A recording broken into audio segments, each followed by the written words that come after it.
doing this right. What's going on, guys? Thanks for tuning in to Trade Skills. Welcome back. I took a little bit of a hiatus.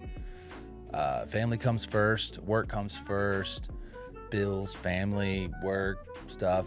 You get it. You get the idea. But I'm here. Last week I finished up, at least to the best of my ability, I finished up this nice little cowboy alien situation. He was kind of just free form. I just felt like doing a cowboy alien situation. So anybody who tuned in for that one, thank you kindly. I find I get a lot more enjoyment out of wood carving.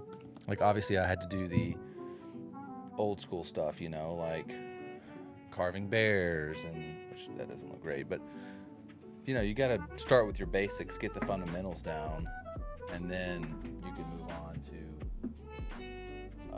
greener pastures. You know, once you've kind of gotten the skills down, you can do other things. So I've been doing that for a bit. If you guys watched the show before and you're just now coming in and you're like, what the hell's going on? This guy's by himself. Yes, I am. I've moved. I probably should put this in a bio somewhere so people I don't have to keep saying it, but I've also kind of pivoted the show. So I'm, not really focusing on beer anymore. Interviews are still a thing, but I've always been drawn to people with lots of skills. I've always been drawn to skills, I would say that. So that kind of leads me to people who have a lot of skills. I find it inspiring, and I'm just a very curious person. So I've always wanted to learn tons of different skills, but I never really had the, I feel like I just didn't have the time, or maybe the motivation or the discipline, maybe all of the above to do it. But now I think this is a great time. So I'm on a path to Polymath. So this series is where I take a skill from zero knowledge to becoming somewhat proficient. So first up is woodworking, and I've started out doing just, you know, from the bare bottom, you know, very bottom. Bare bottom sounds a little risque, but from knowing nothing about wood carving to I wouldn't say I'm decent, but I'm definitely infinitely better than I was before. So that's a plus. Oh, hey. Yeah. Infinitely better than I was before. So that's cool. And then hopefully at some point I'll get to a point where I can interview somebody who is a wood carver, and then I'll move on to the next skill, which is probably, I don't know, sculpting. I would like to use something that utilizes some of the skills that I've already acquired here and uses them towards it. So sculpting, or like, I don't think I'm going to do stonework. Masonry would be cool, like doing mosaics, doing like faux stained glass windows, pottery. I'd love to learn how to sew and make things. Hey guys, thanks for tuning in. I'd love to know how to do all that stuff. So in time I will, and I'm going to pick up all of those things, slow and steady. You know, this isn't something that they say, 100,000 hours or something ridiculous like that to become a master or something. I don't need to be a master. I just want to be better than I was yesterday. It's a low bar, a low goal to set, but that's ultimately, I'm just a curious guy, and these are things that I've always wanted to learn, and now I'm learning them, and I'm learning them with you guys. So I think that is freaking great. And so yeah, I'm wood carving currently. So this is like a cowboy alien that I kind of just raw dogged, and yeah, I have to decide what kind of wood I'm going to use today. I can go with that, or I can go with a big blocky boy. There's pros and cons to both. You know, this is like a 1x1, and this is a 2x2. So 1x1x4, 2x2x4. You kind of get the idea, right? So this is nice because, you know, you don't have to take off a ton of material. And I haven't gotten into using like a coping saw. Some people will. They'll do the outline, and then they'll use a saw and just kind of take off a lot of the meat off the wood. That's not something I'm really like, hey Anna, what's up? That's not something I'm really like trying to do yet. There's a lot of the skills that I feel like the fundamentals that I would lose by just kind of cutting corners like that. I think once you become pretty proficient at it, I think then you could do that kind of thing. But in the very beginning, I don't want to do that. So this is great because you don't have to take off a lot of material to get what you need. The cons of this is that you only have so much material. So whatever you carve has to fit within this 1x1x4. This one, you've got a little more wiggle room. The only thing is you're taking off a shit ton of material. Even something like this, it doesn't seem like it, and it's like a really rough little bear. I was kind of deciding whether I wanted to keep him kind of rough looking, or so back here I used a Dremel to kind of soften him up, and then I have some of these edges over here. Some of these edges just kind of more raw and made to look like fur, so I was still kind of toying with that idea. I think most of these, as I get better, I might even just touch them up a bit, but that's where I'm at with this guy. I think he is pretty good to go. You guys that are using the blue platform or the purple platform or the red platform, thank you for tuning in. And if I don't get to your comments as effectively as I would like to or you would like to, I apologize. You probably can't see, but I went on a trip. I was gone for a week or so, and I went on a trip and had my monitor plugged in, and then I came back and it's just like white screen. So no bueno.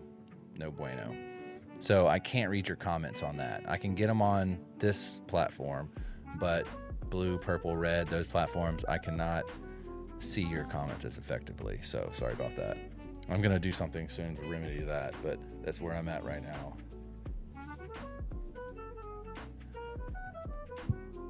Thank you for the likes. Thank you. All right. I always like to have a little something. I've kind of ventured away from the beer as far as like doing beer reviews and stuff on the show. I love the way that the interviews go with having beer and having a guest on. And I might still have like something. A guest can drink a beer if they want to, or a couple. I can bring them or see if they're interested in that. But I don't want it to be the focus. I don't want it to be the main thing that, I don't want the conversation to always lean that way. Oh, jeepers, mister. Yeah, this Guinness has been sitting in the fridge for a while.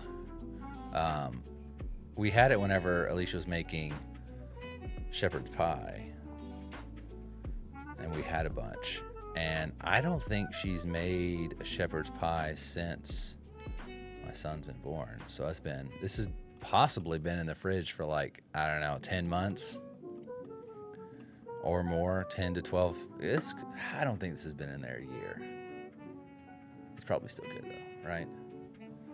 I've got beer in the cellar over there some of that beer, I've got a beer in there for 2008 or something stupid like that. I'm sure it's still good. It just keeps reading this as hearts. It's like, oh, hearts. I'm trying to close this up. This is all little tips and stuff for the Dremel. It's just not closing as well as I'd like. Bellissimo.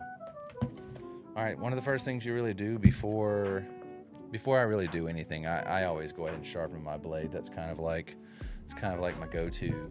So I'm gonna swap cams here for a bit. Yeah, that'll work.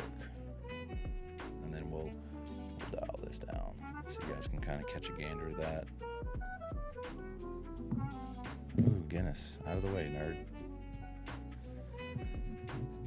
So this is, I'm basically priming up this strop with some chalky residue. It's basically going to allow the blade to kind of get honed, get a little sharper. I'm toying with the idea, and there's probably not a market for it, but any little thing helps. But I'm toying with the idea, since I am doing a show that requires me to buy things. So not counting beer or not counting gear, which those can be factored in later. Anyways, But stuff like all of these blades and Dremels and things like that, I'm thinking about just like toying with the idea, and you let me know if this seems feasible or oversaturated, but having some of these things be buyable. So if somebody's on one of the shops on the platforms and they're like, oh, I'd really want to get into that too, if they decide to buy the one that I have posted on my page, I get a little bit of a kickback. Anything to kind of make this a little bit cheaper, because this is an expensive hobby for me. You have no idea. You have no idea. I know currently with this platform, it's literally just a phone. But originally, before this platform banned me from going live on my PC, it was going through my PC and it was going through better cameras. But cameras and microphones and lighting and tripods and PCs and multiple PCs, yeah, it's a very expensive kind of setup. And then, you know, doing the show for what, I don't know, 6 years or so, and buying, it was for a while there, it was every Monday, and it was 6 new beers every Monday. I mean, there's an extreme cost to that as well. And then, of course, with buying all these kits, so whenever I do, you know, woodworking, wood carving, whittling, buying all the wood and buying all the kits, if somebody was interested in something like that, or they saw how I used it and they want to buy it, I'd get a kickback. Or if mosaics, they could look at the tools that I use for it and they're like, oh, I've always wanted to do that. They can get the stuff I have. They know that they can get the same results that I have with the kit that I have. So I'm thinking of putting that on there. So let me know what you think. All right, first blade up. Meaty boy. He likes him. And with this, you kind of want to, I had this side a little better stropped. You kind of want to keep the same angle the whole time on the blade to really make sure. And I want it all the way to the tip. Because honestly, if you don't put any time on the tip, you're going to really cause yourself problems when you go to do some really detailed work, because it's just going to rip the wood, and that is not ideal. You can always glue it back, but it'll never be the same. So the idea with this honing this blade, or stropping this blade, as they say, is that you want to do this at the very beginning, the very end, and depending on the wood, every 20 to 30 minutes of like continuous carving. That's kind of the goal. To kind of keep it sharp, to keep your work intact, so you're not like ripping wood or tearing, to keep you safe. You know, you don't want blades slipping and slicing your fingers. So far for this this skill that I'm acquiring, wood carving, whittling, I bought a set of blades from Amazon. I already had a set of chisels, like really like minor chisels. I bought probably 3 different sets of like mixed wood. I don't know if you can kind of get that.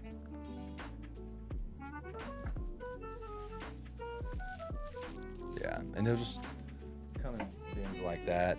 It's basswood is the name of the wood, so it's kind of a really easy beginner wood to learn with.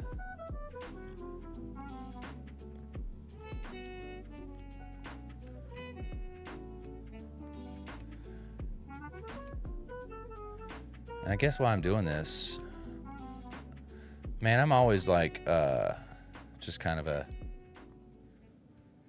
thought of mine. I'm always bitching people out in my head. I'm always seeing like stupid shit. So I was like, you know, why don't I like talk about this stupid shit on the show? You know, like these hot takes, or maybe unpopular opinions, or you're a asshole if you do this kind of situation.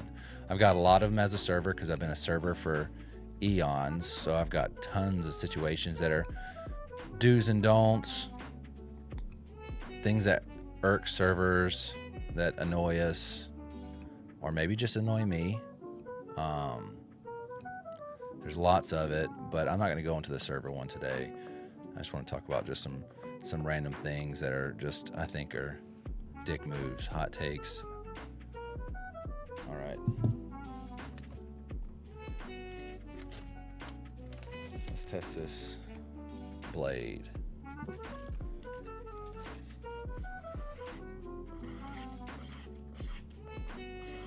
Not bad, not bad. Okay, that blade's good to go. I'm gonna put him here. Next one. This is my like little fine-tuned little blade. This is where I can get into little nooks and crannies. I like this boy. He nice. He do the job. I'm shaking so much my damn Guinness is gonna come out of there. I saw some beer that I think I want to have on the show, and it's like unrelated to the show at all. It's just, I don't really drink a lot outside of the show, and I don't really drink a lot on the show anymore. So it's just a reason for me still to continue to drink beer, because I do enjoy it from time to time. Is it popular anymore? Not so much. It's really gone down. Thousands and thousands of breweries every year close, more so 2025 than it was in 2024.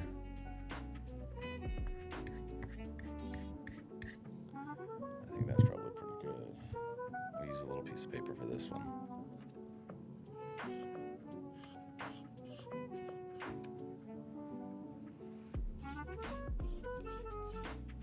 Yeah. So, hot take, dick move. If you were pulling up to a gas station and you park anywhere other than a parking spot, that's a dick move. If you pull right up to the front where there's not a parking spot, like right in front of the door, which I've seen tons of people do, they do that in Albany all the time, my hometown, just to go inside real quick and get something. Just pull into a parking spot. That they exist there. It's a dick move. People have to either wait for you to get in your car to get by. Yeah, dick move.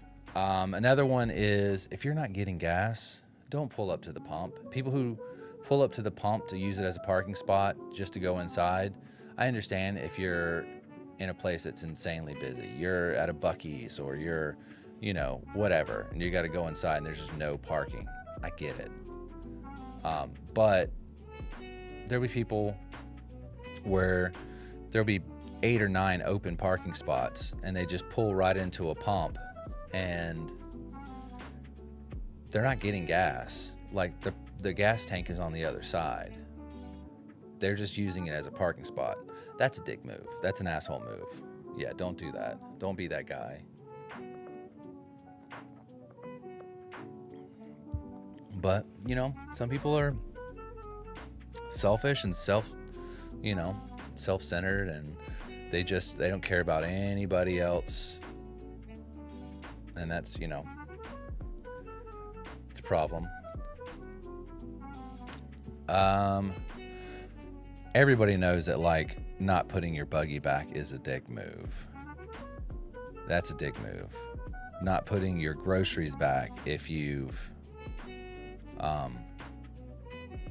decide you don't want something, just like putting it in a random spot. If you wanted to bring it up to the register with you and, you decide against it, but you want to bring it up to the register with you and you say, hey, I decided against this, they'll appreciate that, They'll appreciate that. They're like, thank God he didn't put this frozen bag of peas on top of the bread or on top of the fresh chicken to go, or like, it's a dick move. Just, you decide against it, so you just put it anywhere. Or like opening up food, like a bag of chips or something, and like munching on them and like not buying them. That obviously is a dick move. Stealing in general is a dick move. If you have any like hot takes or things like that people usually don't talk about and you want to bring up, by all means, drop in the comments. I'd love to hear them. I need to make just a full-on list. I probably could talk about server ones, because those are like the ones that are more, I see those more often. If I'm dropping off your drinks, right, at the table, I'm your server, I'm dropping off your drinks, and I've got 5 drinks in my hand. I've got 3 here like this, 3 drinks here, and I've got 2 here. And I lay 2 drinks down, and they're like, can I get a straw? And you're like, that's a dick move. Just hold on a second. Let your server get the things out of their hand. It's not like, okay, here's your drink, straw. Here's your drink, straw. Like, just let them put down the drinks, and then he'll give you the straws, or she'll give you the straws. You'll get your straws. You can drink liquids without straws, honestly. You can. You don't have to. It's within your rights that if you want to drink with straws, you can. I'm just wondering how people made it this far in life, how we survived as a people before straws, because people act like it's like they just can't drink it. I don't get it. So yeah, wait till the server puts it down. Another thing, if I'm coming to your table and like just like listen. If it's like, all right, guys, what else can I get for you? We need ketchup. Okay, ketchup over here for you. You said you needed a ranch. Anybody else? And then you tell me again that you need ranch. I heard you. I just said you needed ranch. Or if I was like, hey, I'll be back with some water. Hey, can I get some more water? Just fucking said that. I'll bring you some water. I just told you that. That's annoying as shit. Sorry, I'm like airing the server annoyances. Pay attention to the menu. When you go through and you read it, like if you order some shit on the menu and you don't like it, like if it's made right,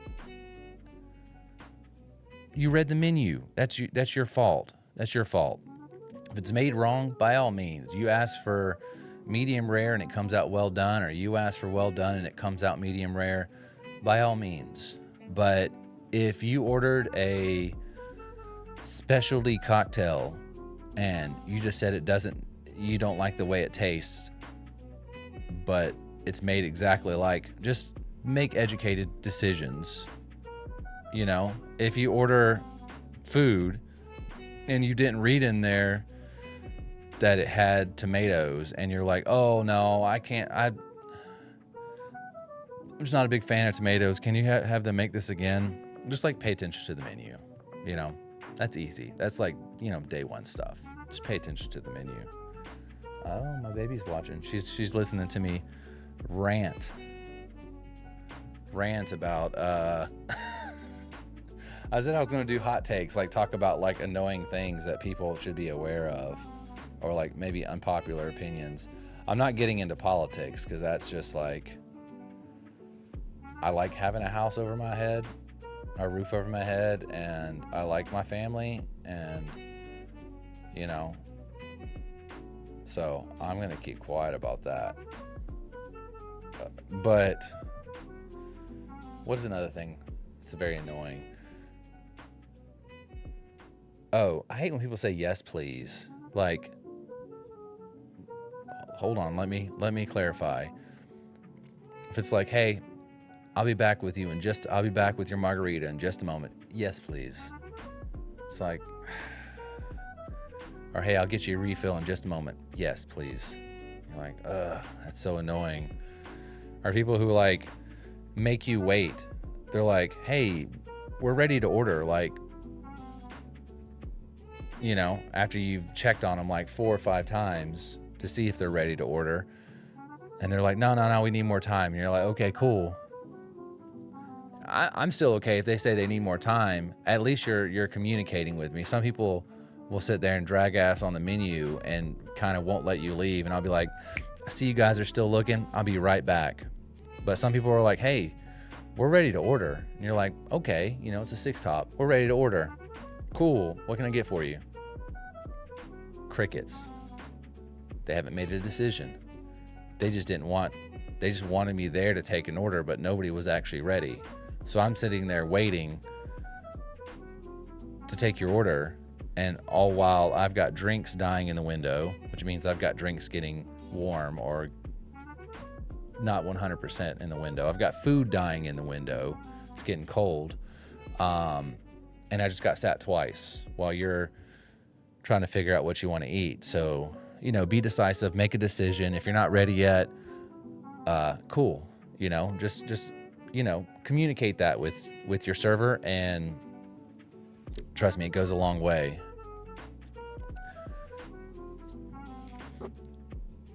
I don't know.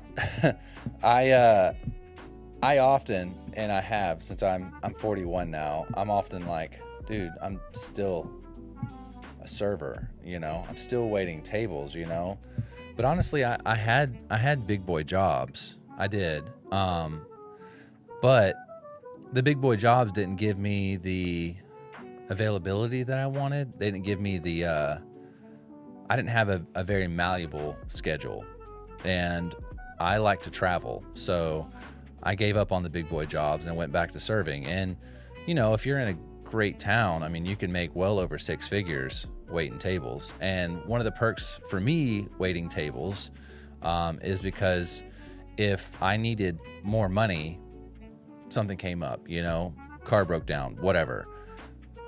If I needed more money, I could just pick up more shifts. So if I wasn't scheduled Friday, I could work a double Friday and I'll get the money for the repair, whatever. Or if I needed to take off, I've got money saved up. And if I need to take off for,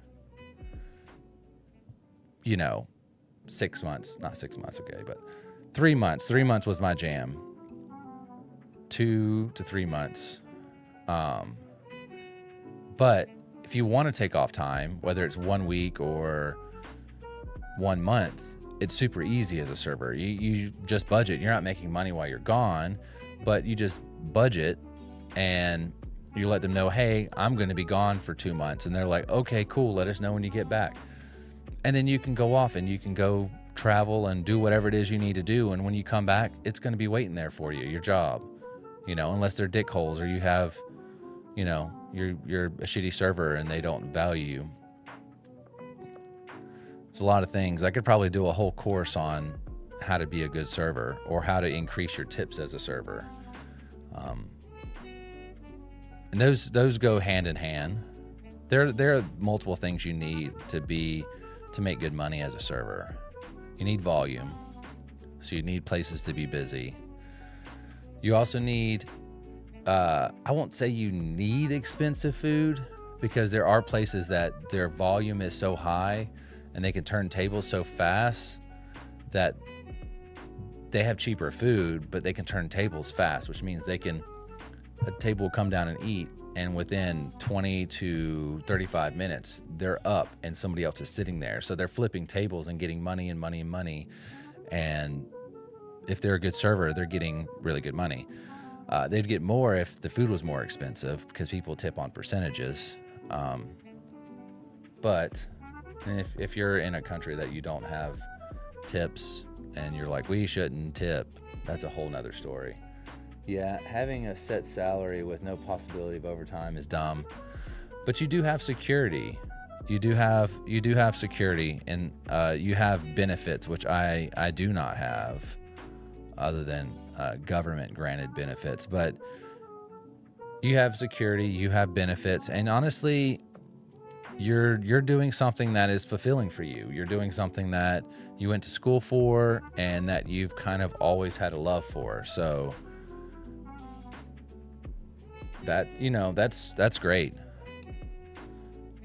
I compromise with being a server. I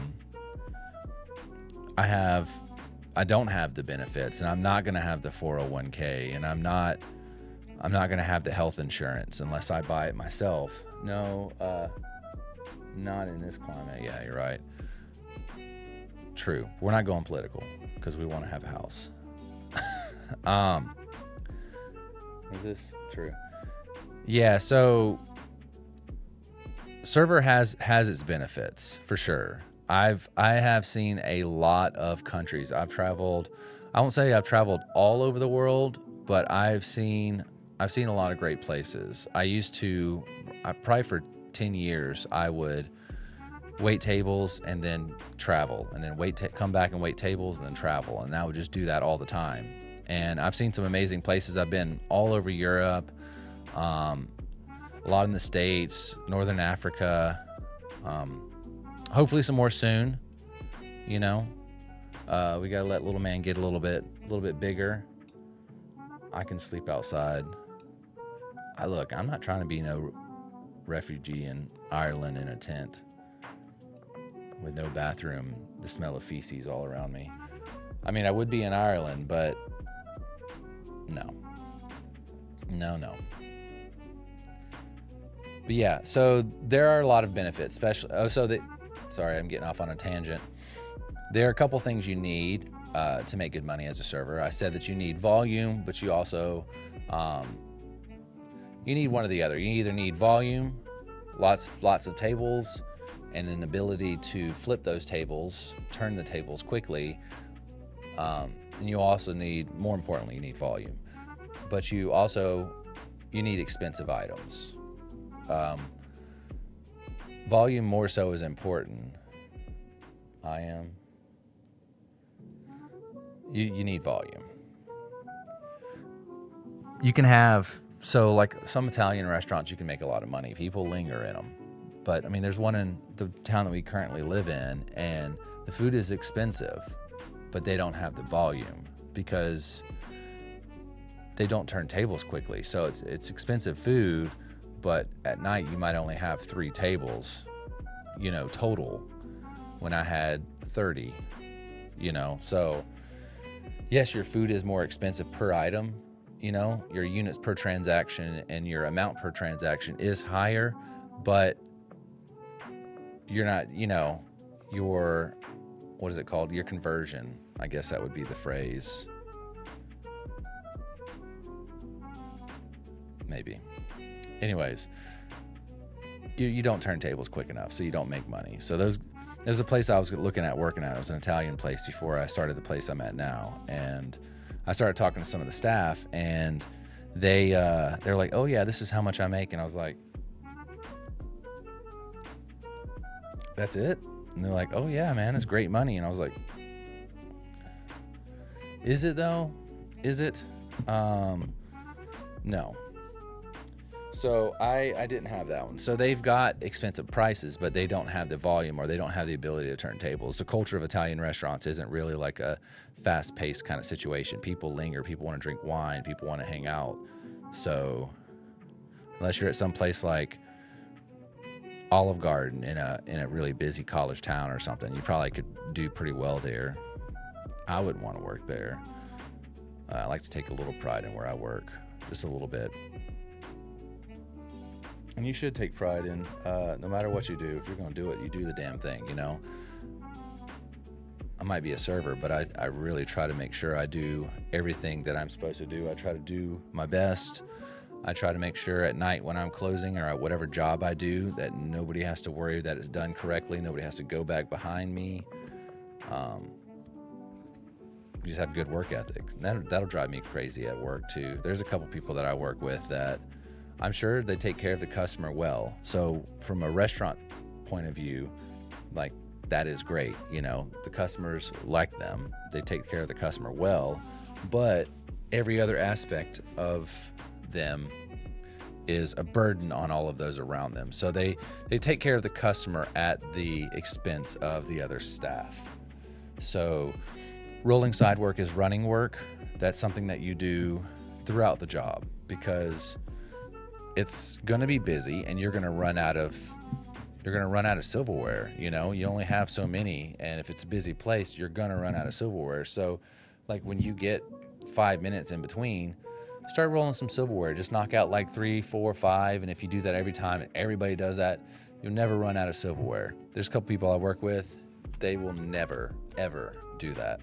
They'll never do anything if it doesn't amount to them making directly with the customer making more money. They don't want to do it. They want to get in. They get in as late as they can come in without getting in trouble. They want to leave first, half-ass their job, not do anything throughout the shift. So like refilling ice, cleaning up stations, getting more glassware, putting up plates, rolling silverware, none of that. Like I said, just a kind of a burden on everybody else around them. Don't be that person, That person is not a person you want to work with. They are no fun.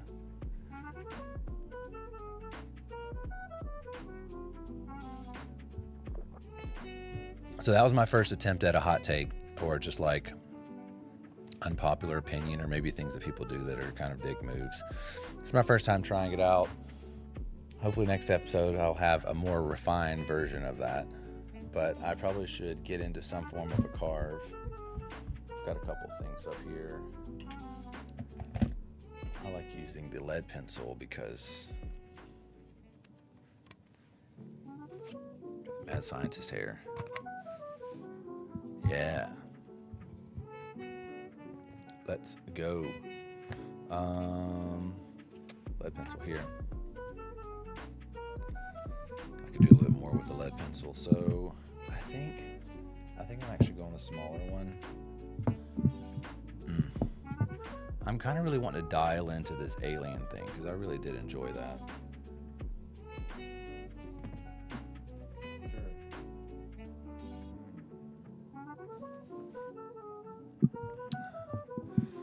I could probably do, no. I really want to lean into this alien thing. I really did enjoy it. So, I'm trying to figure out what I'm going to do.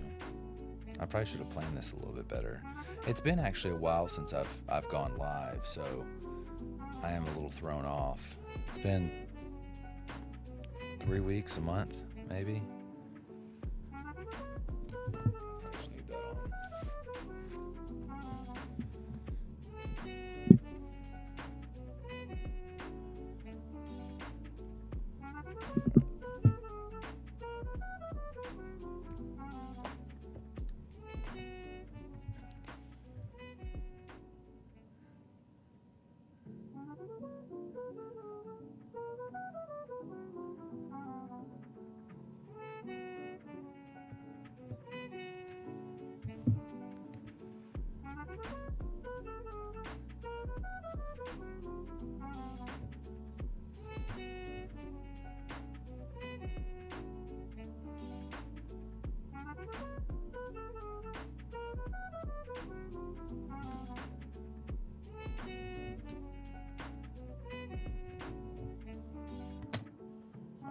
I got a center line here.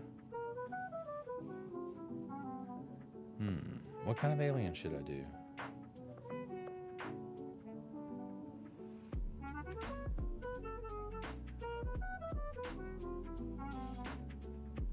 I don't think I'm quite ready for the gnomish alien. He would need to be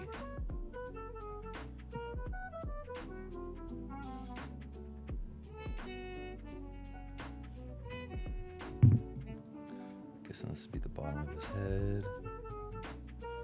This would be where the eyes are. Mouth, nose.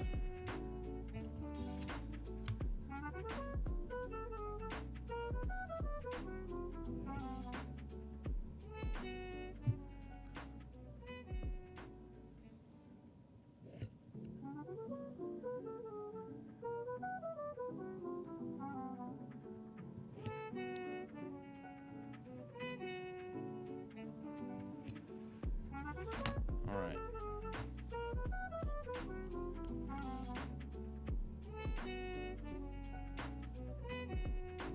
That's not quite.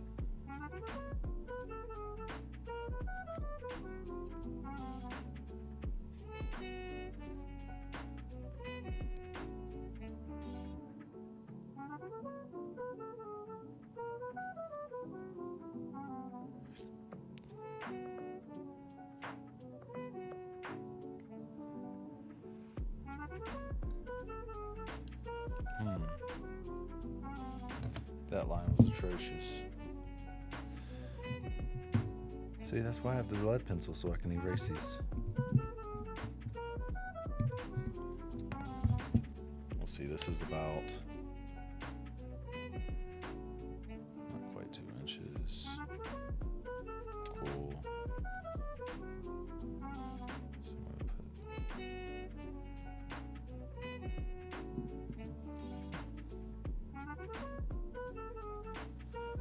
line here.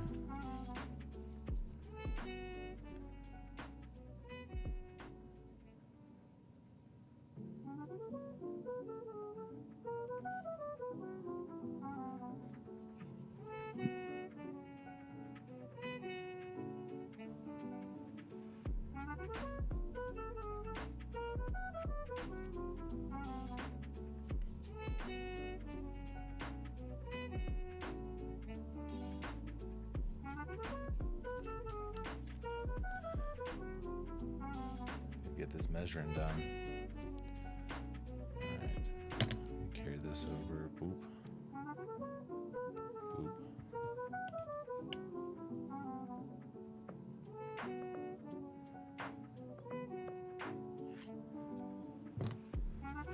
All right, so I've got that down. This is chin.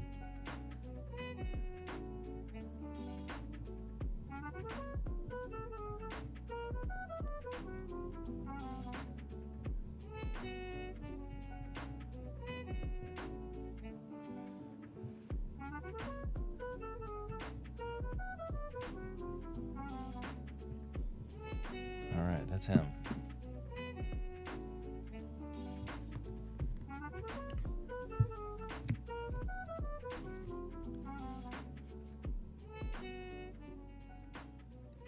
Doing 1 inch again, trying to just block off the top so I can get everything kind of squared out.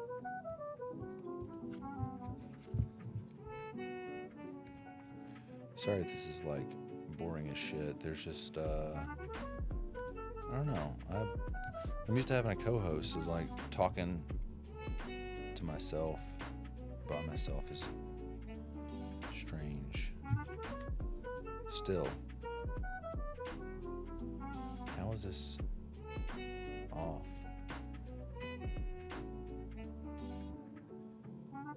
What do they say?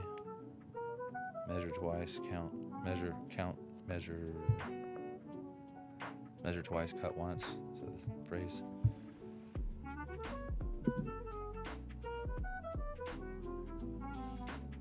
It's been a while.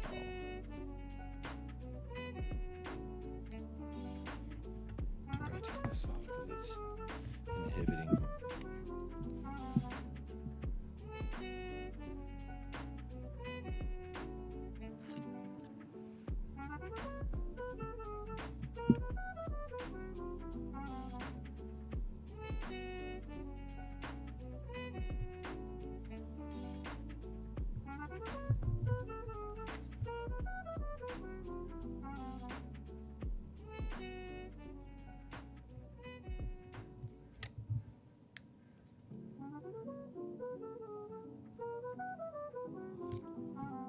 It's looking nice and square.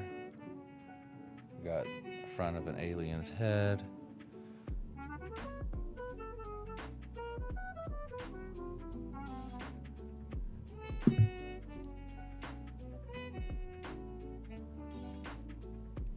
Doing like these kind of quasi Dragon Ball eyes.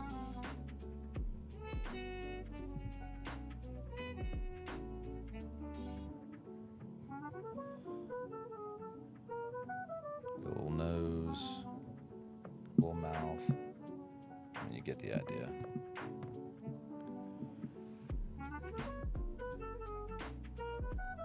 Side profile.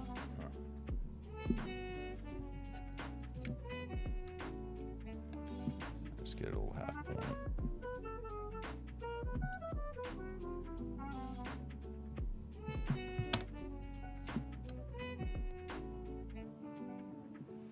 So some of these woods, like when you measure, they're not going to be 100% perfect. Like they're not made that way. They're just kind of bulk wood. You know, they try to cut them pretty precise, but you will find wood that'll be like, I don't know, just very, very slightly off.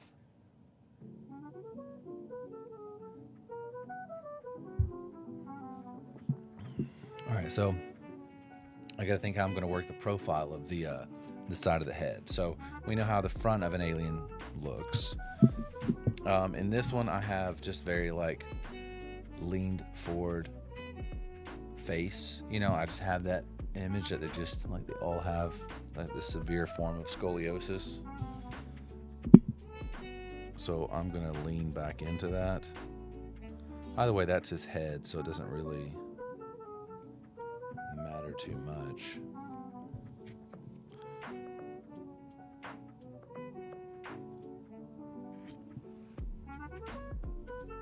That's not right.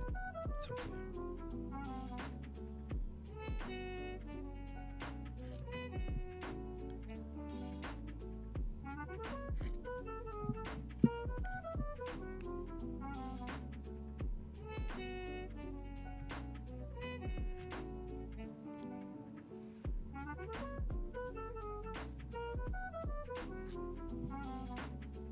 So right now I'm just lining up kind of where I want the mouth, nose, eyes, center of the eyes at least, where I want them. So that's kind of the situation.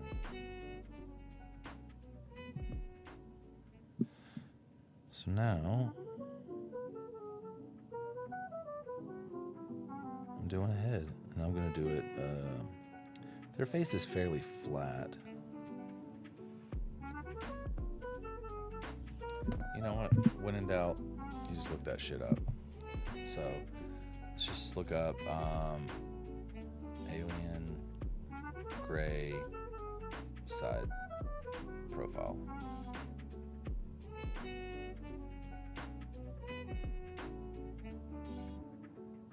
Alright, so we want to really dig into that. Oh, those are much cuter than mine.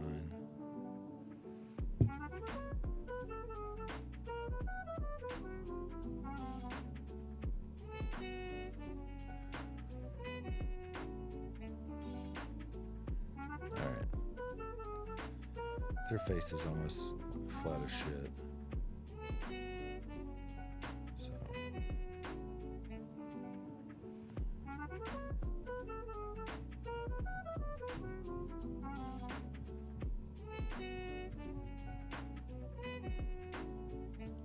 give them this big old bulbous.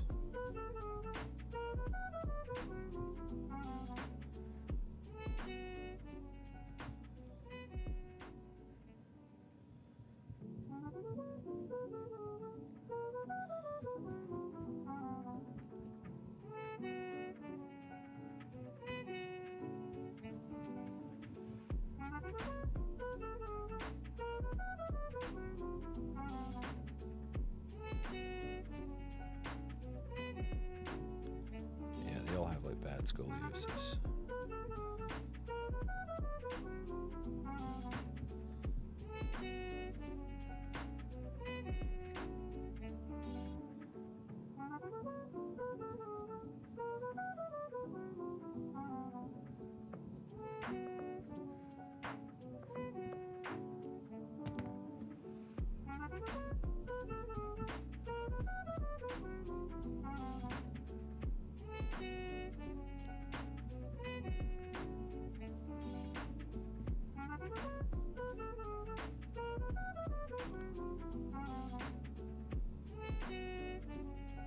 That's nose.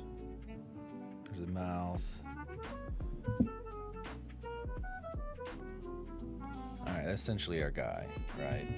So the front, the side, big bulby back head. I want this kind of like large, gross kind of rib cage with the back kind of protruding and these arms just kind of. So we'll see how that goes. Alright, so since we have this part coming out kind of wide, I kind of want to make a note where that's at.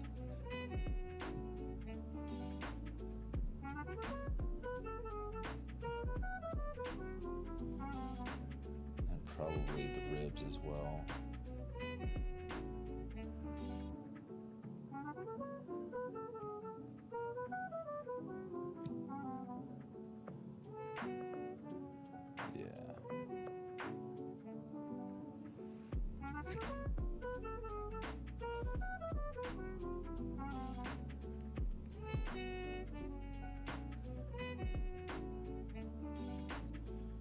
Do some lines across just to kind of connect things, make them look pretty. Oh, love that.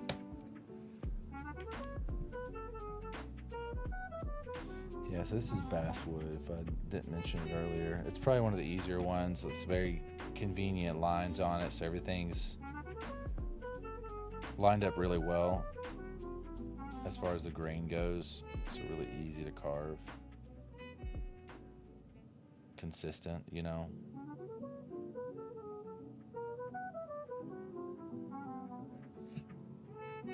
Is this phone making noise? No.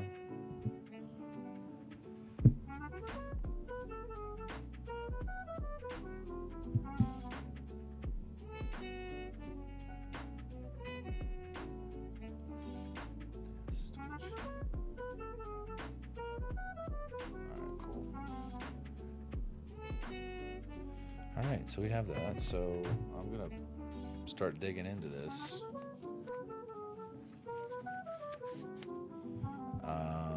I'm gonna use some of the skills that I have gained so far. I know that I need to take these corners off because we don't need all of that.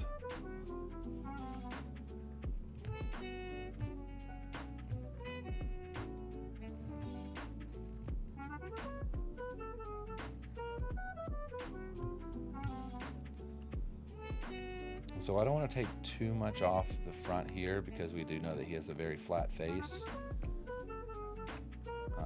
as grays do, allegedly. If you're a gray watching, I mean, no offense. This is just firsthand experiences from people who have seen you, so I mean, no offense. Man, that's chunking. Why? Am I just trying to take off too much? Does this need to be homed a little more? Let's check it. No, it's sharp. It's just the wood. As I was just bragging about basswood being, you know, nice and easy to carve. Maybe I'm just trying to take off too much material at once. Just do these like shallow cuts. Still ripped. That's not what you're wanting, but that's a pretty severe angle I'm putting in there, so that is a user error right there. You want to take off a little bit of material, use just less of an angle, so this is like an angle almost parallel with the wood.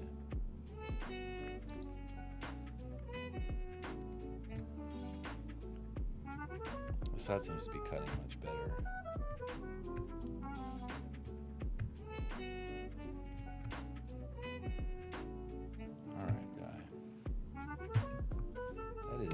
Not working like I want it to. Why? Did it get dried out maybe? Huh.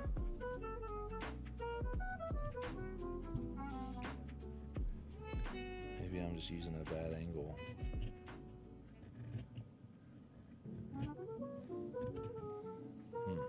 It is towards the top, so the wood just kind of like, for some reason, I don't know if you can hear that. There's a difference in the wood. It's much more dense. You know, it's like,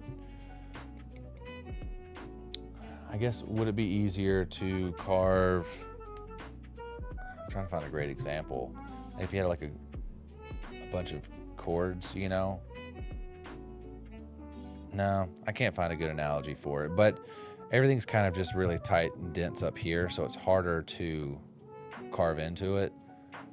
And when you're going with the grain at the angle parallel with the grain, it seems to be much easier.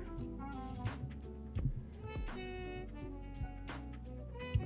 don't know if this wood just dried out on me.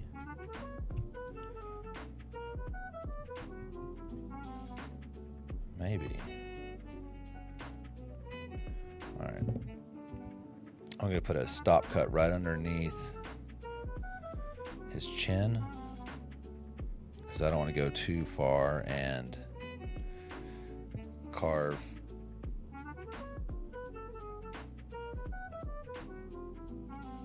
parts of his face off. So that's a stop cut. You kind of just push the blade in and you create this like wedge. Makes it whenever you're carving later, the blade doesn't go any further than you actually want it to go.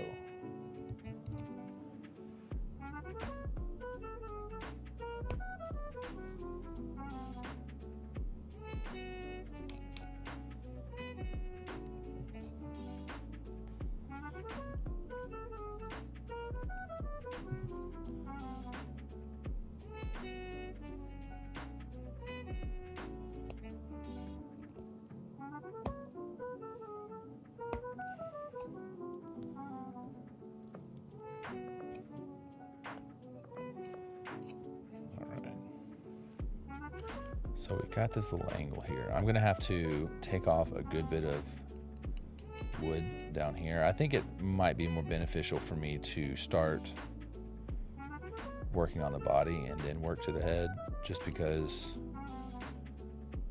I don't know, I feel like I can have a better situation there. The only tight spot will be,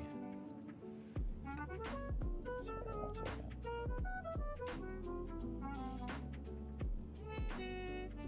The only tight spot is right here.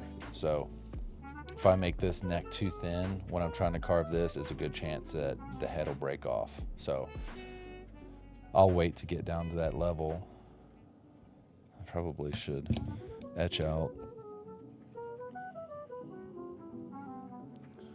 So he said his shoulders were about here.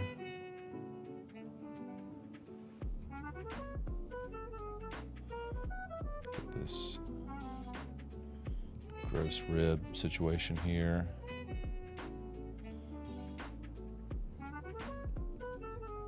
Pretty thin little waist, big ribs, arms dangling that side. It's looking kind of, yeah, anyways. All right, so I'm gonna take some more material off. I need to take off a good bit, actually. I'm gonna make another stop cut here just because I don't want to line it up. I don't want it to go any further. Oh, okay.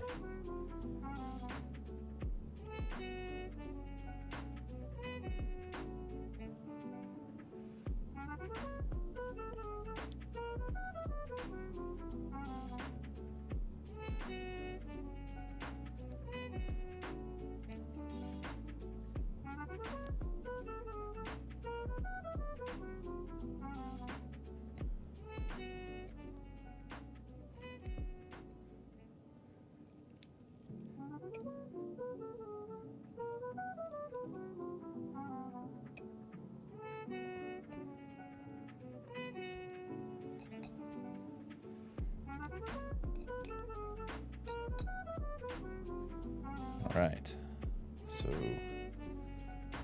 let's take some of this down.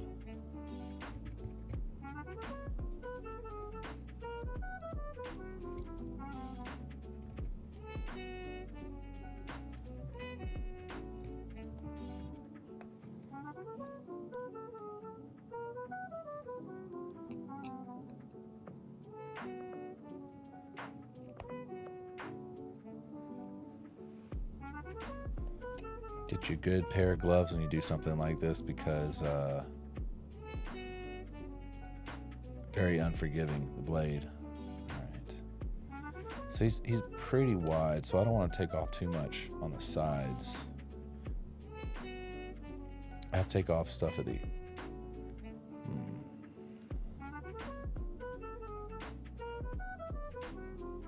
This chest will go in a good bit.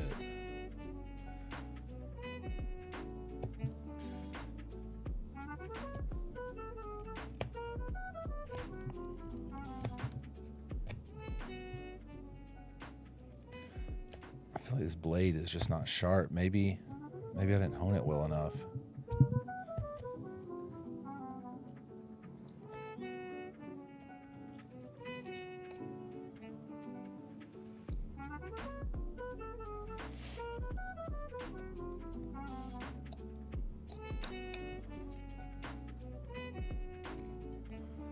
Yeah, that's just ripping, man.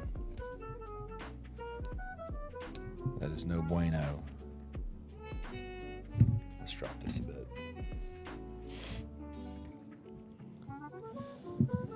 I don't like how much material's coming off without my permission. You dare come off my wood? Not today, homie. We're gonna sharpen you up right. That way the exact amount of wood that I want to come off comes off. Not that I know the exact amount, but I definitely don't want the wood to rip, which it's doing right now, so. Maybe it is a user error, or maybe the wood's gotten dry, you know? I can research in that. That's, you know, it'd be a first time for me.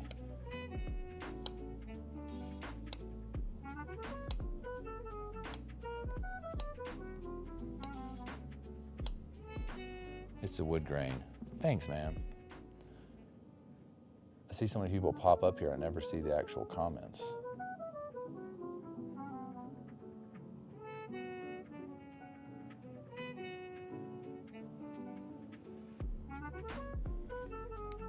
It's crazy because the basswood is usually pretty consistent. You know, like it's usually one of the easier ones to carve, and I've gone through a ton of it, but for some reason this one is it's really just ripping. Could be my angle as well, but maybe if I go in here a little bit more honed blade, maybe we'll see.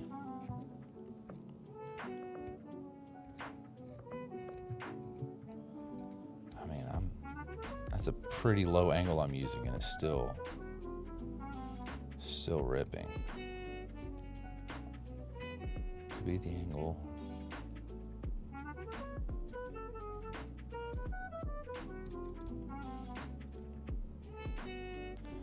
This pull cut's doing a lot better.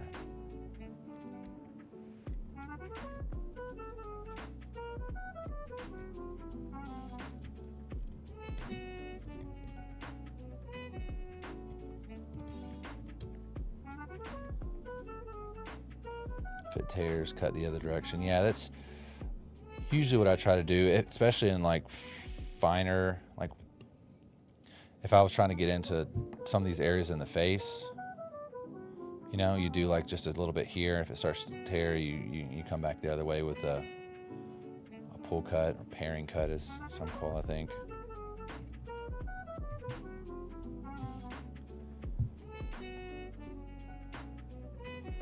But I'm definitely not the most knowledgeable at this, but that's kind of what this show's all about, you know. It's a path to polymath. I'm going from zero knowledge and a skill to trying to be somewhat proficient throughout the episode, and then once I'm done with that, if it tears, cut the other direction. Yes, sir. Thank you, Stump. I'm guessing you're a wood carver as well, especially with that name Stump. You know, that might be like a pun. But yeah, so this Path to Polymath series, I go from zero knowledge in something like wood carving, whittling, to being somewhat decent at it. I'm not quite at the somewhat decent part yet.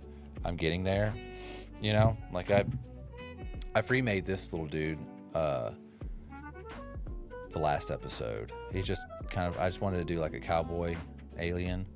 I probably could make him look a little bit better. This is my first attempt, just like raw dogging it. So now I'm just like seeing if I can actually do just without a cowboy alien, just an alien in general. I've done the normal stuff like, you know, everybody does, like gnomes and stuff.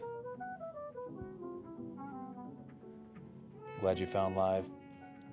Thanks, man. I'm also doing this on, I think I'm live on I'm live on, I don't really say the names, but I'm live on like the purple, the red, the blue, and then this platform as well. Normally my show is I interview people and drink beer with them, but I'm pivoting the show a bit to where I'm learning new skills, and then I'm gonna eventually interview a professional wood carver, and then I move on to the next skill, whether that's like doing mosaics, or whether that's doing pottery or sculpting, or like the faux stained glass windows, you know, where you're basically like soldering copper and stuff onto the glass. So stuff like that. So it's just me trying to learn new skills and just kind of hanging out with you guys, and then doing interviews here and there. Hey, thanks for the follow, man.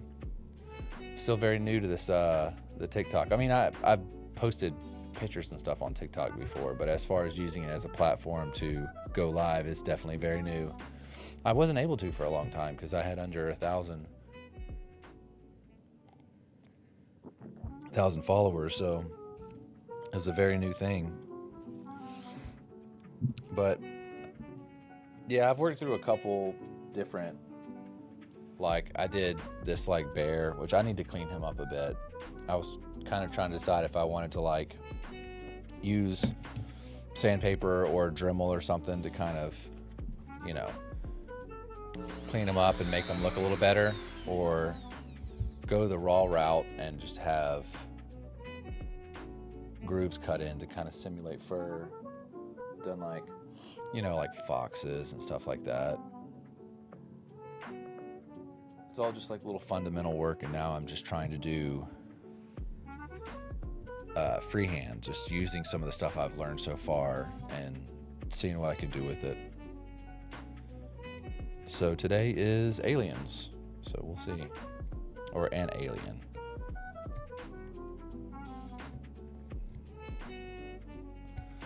I'm still kind of torn between whether I should do this in my free time, you know, and just come back the next episode and be just infinitely better, or grow with you guys, like as you see it.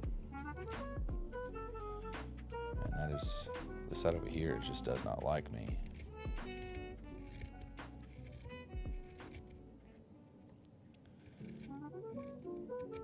He's carving great this angle, man. He's carving really nice this angle. Just insane. I never get a good carve this way.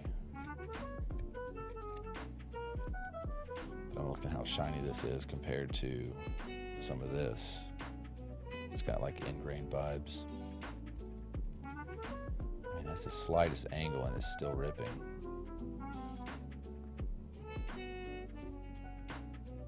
I'm being insanely delicate with it. Just testing my blade. Okay, back to chopping.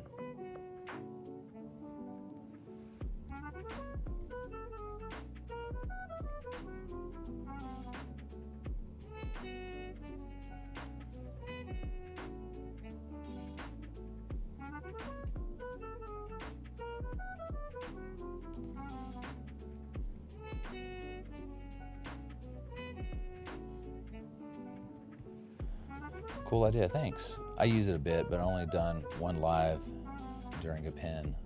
During a pen? Is it just, you do it just for funsies?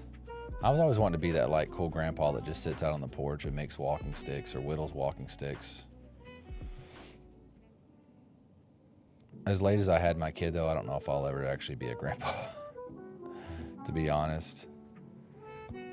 We'll see. I mean, you see all these gray hairs in here, and he's still little.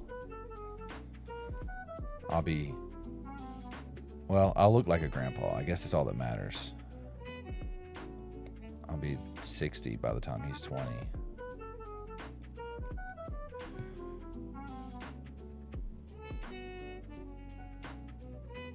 I guess he could have a kid at 20 and make me a grandpa. Wood turned ink pens. Oh, like lathe work. Hey, that'd be cool. Lathes are expensive, man. Or it can get expensive. I mean, I've seen people build their own and do it like super, super old school, like how they would have done it 300 years ago. They're literally just like stomping on a pedal to make this thing spin really fast. I think that's really cool.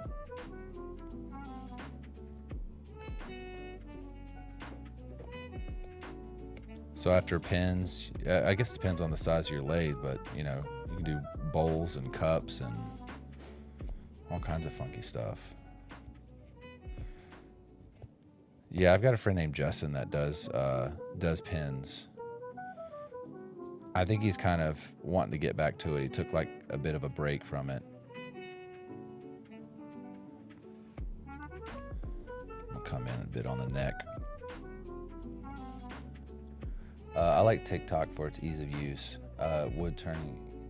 I've been carving woodwork for a year or so. Oh yeah, so you're a good bit ahead of me. And how often do you probably do it a week? Like for funsies, you know? Is it like a once a week or once in a while kind of situation, inconsistent?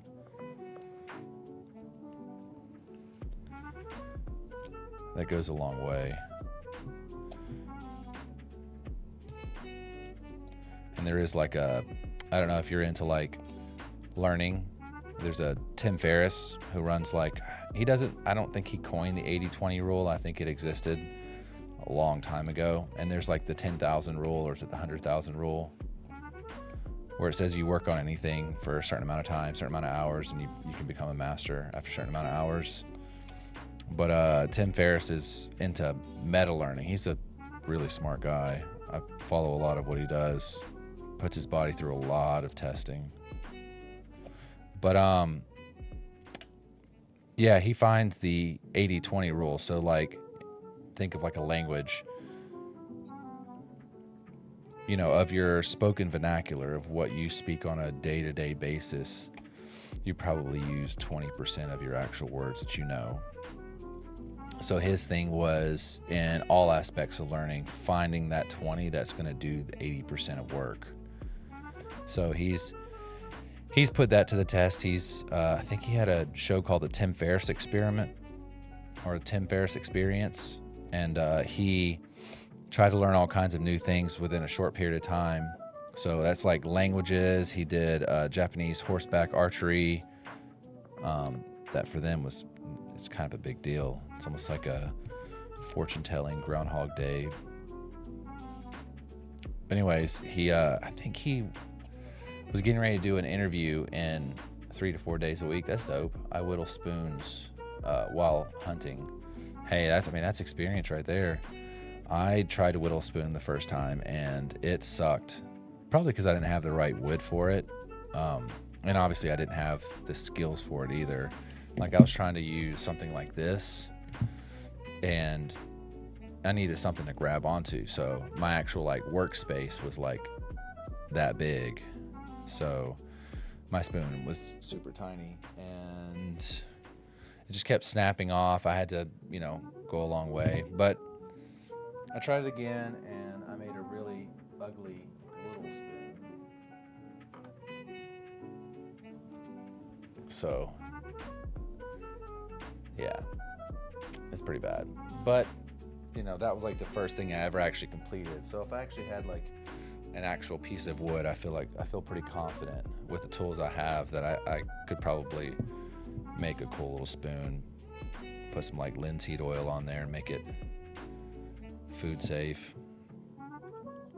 But yeah, this 80-20 rule. So he had an interview to do in Tagalog in the Philippines, in Tagalog language, the Filipino language, and he learned it while on the plane ride there, and it was like a 20-minute interview or something stupid like that.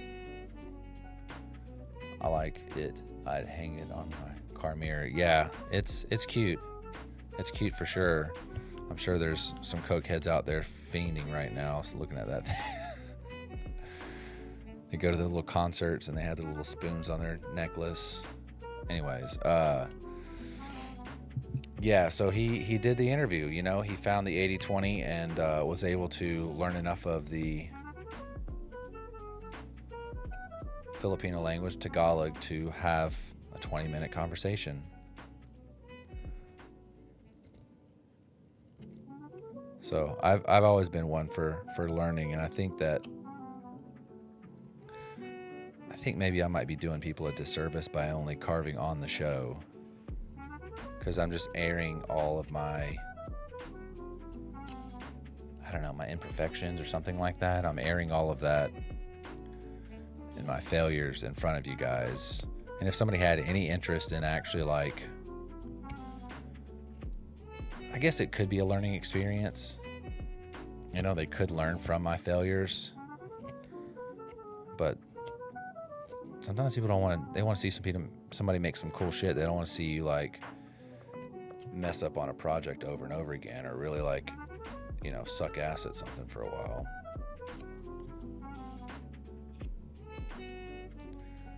I might be wrong.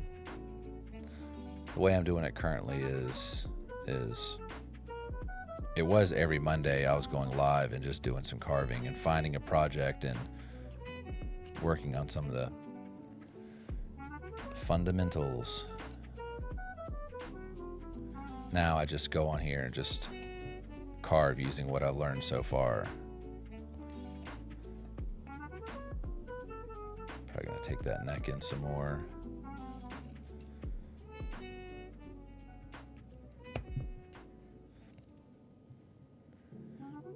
I think it's a cool video to watch.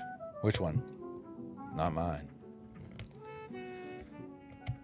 So with these live videos that people do, you know, when they're going live and they're kind of just learning something, is it common to have some kind of like music in the background?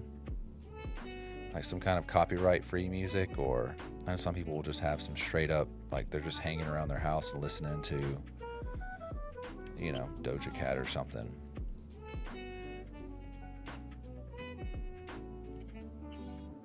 Or it's just dead air or the sound of wood clicking satisfying in some ASMR situation.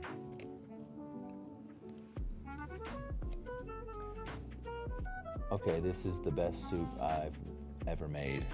Yeah, my love made some cabbage and kielbasa soup, and we've eaten cabbage and kielbasa often just as a meal because we fuck hard with it, but I think it's a cool video to watch while you're learning. Some people do play music. Yeah, maybe. So like this particular platform you're on currently, I think that they don't really care about the music too much, but the other platforms that I use, they do very much care. So much so that on the Blue platform, I have a copyright-free song in the background playing on them, and so I'm running a phone here because my PC wasn't allowing me to stream to this platform, and then I have a camera here that allows me to change angles and scenes, and I have OBS set up and microphones. This isn't going to you, this is going to them. They definitely care, and this copyright free song I have, it still keeps dinging me. It's like some countries don't recognize music copyrights, meta. It gives me some kind of error, so it mutes it in some countries. It is what it is, you know. You can't please everybody. The only way I can do that is if I play my own music. Which, I mean, I do have a little... Can I play it? No. Will I eventually? Yes. That's one of the skills I'm going to be learning is piano. So I'll basically just kind of learn that on my own and then play on the show. Some don't. Yeah, true. Some people play music, some don't. I'll play music, learn how to play the piano, and probably sing some too. Address a deeply seated fear of mine of singing in front of people. So that's, you know, it's growth. It's growth on the show, and you guys are here. You're here with me for it. You can see me struggle. You can hear the vibrato shake, and you know, it's a fear. It's a legit fear. All right, so I've taken this in a bit. I want this chest just to really poke out, and it's gonna come in a bit as well. So I'm gonna chunk some of this wood off here. I think my line was here, so I'm gonna create a stop cut just so go a little too far. So how did you learn your wood carving? Is it something you sought out, or was it like somebody else in the family did it and they showed it to you, or just you had a blade on you and you were hunting and you just said, just to kind of pass time, just started doing it, and then you researched it, or did you just completely self-taught? Do you carve what's around you? Just if you find like some pine or, you know, something like that, you carve that, or do you bring, I'm assuming you probably don't bring wood out there. But I might be wrong. You might have a project you're working on and you pop that wood in your pocket and take a blade with you and just, go ham while you're sitting in a deer stand or whatever.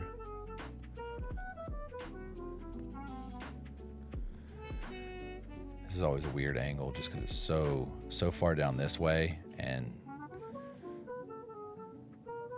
you don't really have a lot to grip.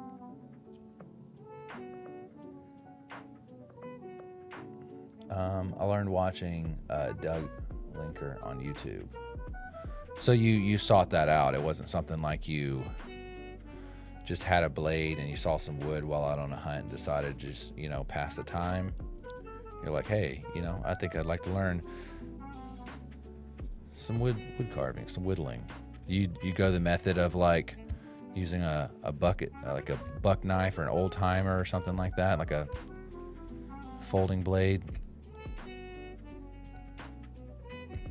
Yeah, I think I have a knife addiction. Fair enough. I do take wood with me. I think I've watched that guy before. He did. I don't see it anymore. I had a bird that I'd carved at some point, and I think that he showed me how to do that. Love that. Just dropping shit everywhere. Oh yeah, here he is. It was just like a simple, like, bird on a stick kind of cardinal situation. Yeah, so I think he was the one that did it. His videos are pretty easy to understand. It's just very I either have to practice it when I'm like not live, or I have to sit there and have the video playing while I'm live so I can follow along. I don't know. I feel some kind of way about that. I don't know. Let me know what you think. But I do feel some kind of way about that. All types of knives. Same on my profile picture. Yeah, I had one of my good friends. He collected knives, but specifically like hand forged, like butterfly knives. I mean, my guy had thousands of dollars spent on butterfly knives, but he does that, when he gets in. That's the type of neurospicy he is. That's the type of autistic that he is, and we love him for it. That when he goes into something, he goes in deep, and he has no problem spending money on it and working extra hours to get the money, to budgeting to get it. So he did these like hand forged butterfly knives that were all that bird I did too. Yeah. It's a good one. I feel like I learned a good bit from it. Actually, that bird is the one I did right before I did the alien. I feel like at that point I had gotten enough confidence to do that. What do you feel about me going live and following a video and carving? I don't know. Let me know your opinion if you think that maybe is a little too unprofessional, is maybe not the word. I don't know. Anyways, yeah, so my friend, he did that with, strangely enough, he did that with yo-yos as well. So he got really big into these like custom made yo-yos, like crazy ball bearings. The material that they were made out of was crazy. He was spending an exorbitant amount of money on it. Currently, I think it's probably like limited run games is his thing that he gets a lot of. Any new game that comes out, he thinks he's gonna like it. If it's limited run, it's already on its way to his house. He's a big collector. Any of the special editions, the multi-$100 special editions, special edition consoles, special edition handhelds, he's getting them.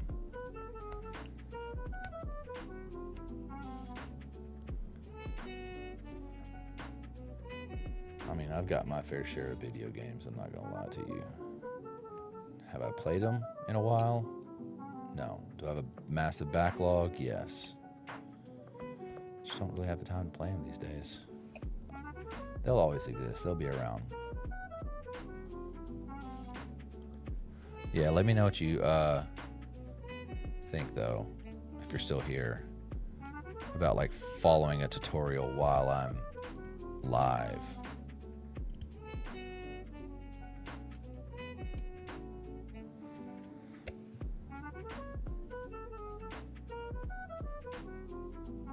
Probably gonna take that in just a smidge more.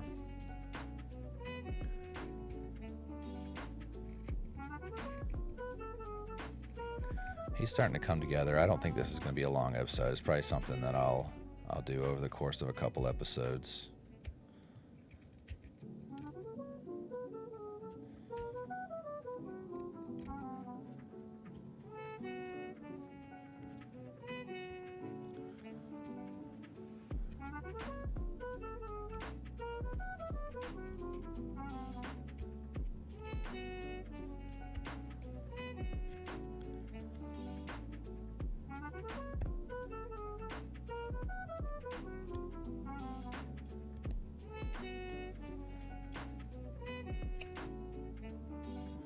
I think as long as you give the tutorial credit, it'd be fine. That's true. Like, hey guys, today I'm following a tutorial and we're gonna knock out this bird from so-and-so. We're gonna work on the fundamentals of the stop cut, push cut, pull cut, pyramid cut. I think there's a couple other ones in there that I don't remember exact names of them.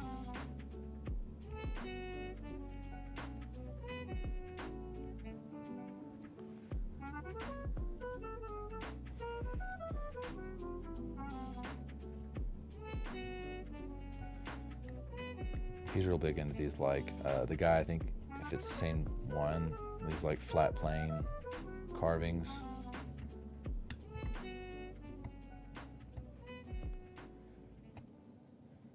Like, using as few cuts as possible, I think is kind of the idea. That is not what I'm doing. But I've never been that way. Even when I sketch, you know, some people will just straight draw it out. I literally, like, I sketch. I'm just like line, line, line, line, line, line, line, line, line. I do like tons of just little lines.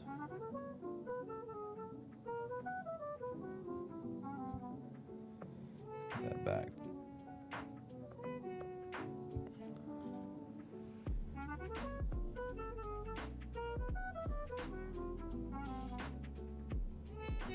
All right, so that's where he's at now. I'm gonna have to obviously take in some more in the chest, but I've taken some off, and I think maybe a little bit more in the stomach, and obviously a just crap ton here in the back for his back. But we're slowly getting there. I think this is probably a good point to hone this blade. I think it's probably been a good 20 minutes of consistent carving. What time is it?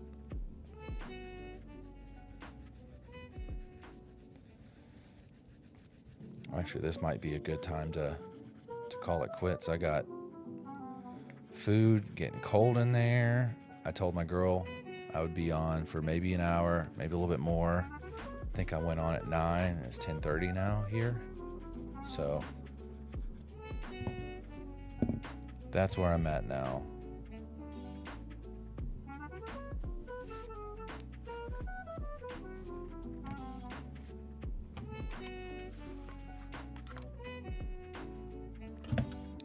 All right, guys.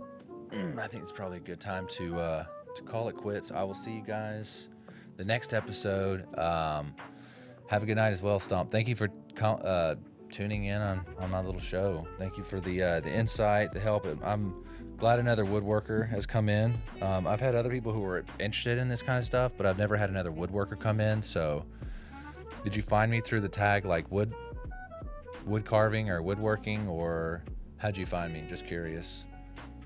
Maybe I can optimize something to where I have people who are actually like interested in this, or maybe people who know more about it than I do, and I can use that as a way to like be a learning experience. I don't know. You might have already dipped already, but if not, yeah, how'd you find me?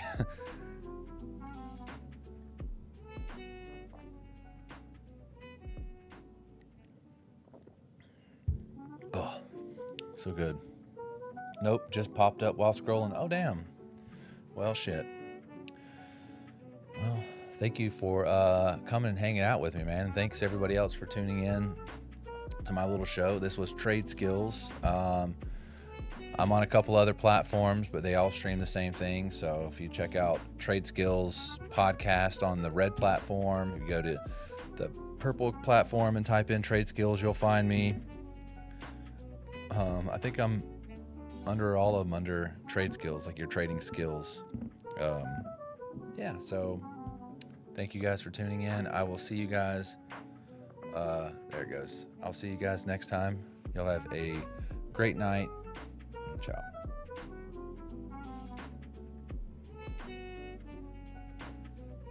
You guys were awesome. I end a little later with you guys, only by about 30 seconds, but still, thank you guys for tuning in. I'm gonna go upstairs and buck up some sausage, cabbage soup. I'm excited about it. I hope y'all have a great night. I'll see y'all the next time I go live. Maybe next time I'll promote it a little bit better. I've been pretty bad about that, letting you guys know when I'm going live, and also like posting where I'm at and the process of all of it. So I need to be better about that. But either way, guys, I will. Here, let's take it back to this camera. Yeah. All right. So either way, guys, I'm going to end it for the night. I hope y'all have a great night. And yeah, I will see you guys next episode. Ciao.